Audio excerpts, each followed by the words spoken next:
আজকে এমন এক ক্রিকেটারকে নিয়ে বলবো যিনি বাংলাদেশের ব্যাটিংটাকে অন্য উচ্চতায় নিয়ে যেতে পারতেন। আপনারা হয়তো বুঝেই গেছেন আমি কার কথা বলছি। ইয়েস, বাংলাদেশের wicket keeper batsman Liton Kumar Das. Liton Das হয়তো আপনি নিজেও জানেন না তিনি আসলে কত বড় মাপের একজন batsman. But Liton is kind of player যে কোনো দিন জ্বলে উঠতে পারে। লিটন দাসের 10 বছরের ক্যারিয়ারে যদি আমরা ফোকাস করি তাহলে দেখতে পাবো টেস্টে কিছুটা দিন ধারাবাহিক, টি-20 এবং ওয়ানডেতে সাম্প্রতিক তার ফর্ম একেবারেই নেই। আসলে লিটন দাস তার ক্যারিয়ারের 10 বছরে মাত্র একটি বছর খুব ধারাবাহিক ছিলেন, সেই 2022 সালে, যেখানে তিনি সবচেয়ে হাইয়েস্ট রান গেটার ছিলেন। তার উপরে মাত্র একজন ছিলেন বাবর আজম। টেস্টে তার খেলা সবচাইতে কম্প্যাক্টেবল একটা ইনিংস হচ্ছে 2024 সালের পাকিস্তান সফরের সেকেন্ড টেস্টে, যেখানে বাংলাদেশে 24 রানে 6 উইকেট পড়ে যায়। তখন ক্রিজে নামে লিটন কুমার দাস, একাই খেলেন 131 রানের একটি চোখ ধাঁধানো ইনিংস, একাই ম্যাচটাকে ঘুরিয়ে দেন।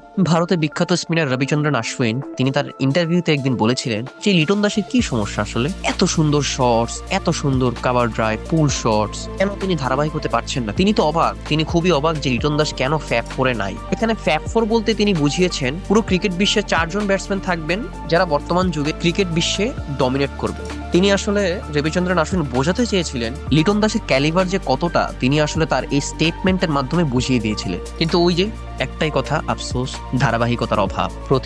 প্রতিভা দারুণ ক্লাসিক্যাল শটস, কভার ড্রাইভ, ফুল শট অনেক তো দেখলাম, এবার একটু ধারাবাহিকতা দেখতে চাই। এবার বাংলার মানুষ একটু দেখতে চায় লিটন দাসের ব্যাটকে হাসতে, সেঞ্চুরিতে হাসতে, ডাবল সেঞ্চুরিতে হাসতে, 50s, 100s, আবারও আসার মানুষ বুক বাঁধতে চায়। এই লিটন দাসই একদিন না একদিন আমাদের ব্যাটিংটাকে অন্য উচ্চতায় নিয়ে যাবে। একদিন আমরাও বলতে পারবো যে আমাদেরও একজন বিরাট কোহলি আছে। এই লিটন দাসের হাত ধরেই টি-20 বিশ্বকাপটি জিতছি, আশায় বুক পাততে চাই, নিরাশা হতে চাই না। ক্যারিয়ারের 10 বছর তো পার হয়ে গেল, বড় জয়ের কত বছর খেলতে পারবেন? 8 বছর, 10 বছর। শুভকামনা লিটন দাসের জন্য। সম্প্রতি তিনি টি-20 ক্যাপ্টেন হয়েছেন, 2026 টি-20 বিশ্বকাপ করার এবং এর আগে আসছে এশিয়া কাপ। আমরা অন্তত একটা এশিয়া কাপ তো ডিজার্ভ করি, আসুক না সেটা লিটন দাসের হাত ধরে।